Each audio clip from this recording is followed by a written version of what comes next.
রবিবার স্বেচ্ছাসেবী সংস্থা আকাশের উদ্যোগ পাড়াতল প্রাথমিক বিদ্যালয়ে একটি স্বেচ্ছায় রক্তদান শিবিরের আয়োজন করা হয়েছিল।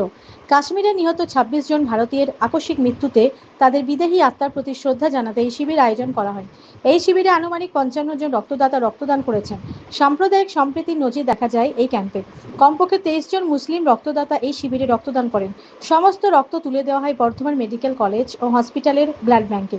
এই বিষয়ে রক্তদাতা সাংবাদিককে কি বলেন, জামালপুর পাড়াতল থেকে আশিস কুমার ঘোষের রিপোর্ট। আজকে আমাদের আকাশ পরিবারের পক্ষ থেকে একটি রক্তদান শিবিরের আয়োজন করা হয়েছে। এই প্রখর গ্রীষ্ম, সমস্ত ব্লাড ব্যাংক রক্ত শূন্যতা, এই সব কিছুর উপর নির্ভর করেই আজকে আমাদের রক্তদান শিবিরটি করা হচ্ছে। এই রক্তদান শিবিরে এখনো পর্যন্ত ৫২ জন রক্ত দিচ্ছে, তার মধ্যে আমি ৫১ নম্বরে আছি, আমি রক্ত দিচ্ছি। আনন্দের বিষয়, আমাদের এই রক্তদান শিবির সাম্প্রদায়িক সম্প্রীতি বজায় রেখেই হচ্ছে। আমাদের এই রক্তদান শিবিরে এই ৫২ জনের মধ্যে এখনো পর্যন্ত ২২ জন মুসলিম রক্তদাতা রক্ত দিয়েছে এবং আরও রক্তদাতা আসার কথা আছে, তারা রক্ত দেবে। তাই সাম্প্রদায়িক সম্প্রীতি বজায় রেখেই আজকের এই রক্তদান শিবির আমাদের এখানে হচ্ছে।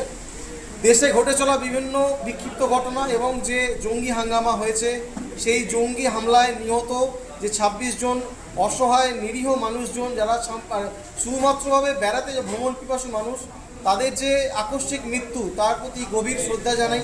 আজকে এই রক্তদান শিবির তাদেরকে উৎসর্গ করছি আমরা, আমাদের আকাশ পরিবার।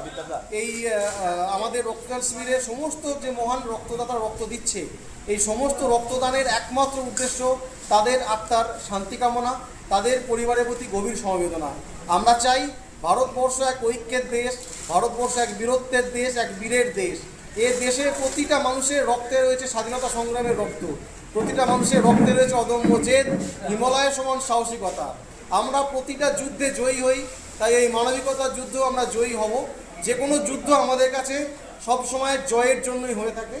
তাই যে সকল ভারতীয় আকস্মিকভাবে মৃত্যুবরণ করেছে, তাদের প্রতি আমাদের গভীর সমবেদনা জানাই এবং আমরা সমগ্র ভারতবাসীর কাছে চাই, এই কঠিন পরিস্থিতিতে আপনারা নিজেদের মধ্যে যে একতা, যে সম্প্রীতি, সেটা কখনই হারাবেন না।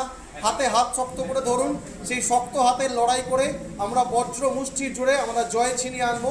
আমরা যে কোনো সন্ত্রাসবাদের মোকাবিলা করতে প্রস্তুত এবং আপনারা যেখানে যেখানে আছেন, যখন পারবেন, যেভাবে পারবেন, এই পরিস্থিতিতে রক্তদান করুন। ছোট ছোট ৫, ১০, ১৫ ইউনিট রক্ত দিন এবং সেই রক্ত যেন আমাদের দেশের উন্নতির জন্য, দেশের স্বাধীনতার জন্য, দেশের স্বতন্ত্রতার জন্য এবং দেশের জয়ের জন্য কাজে লাগে।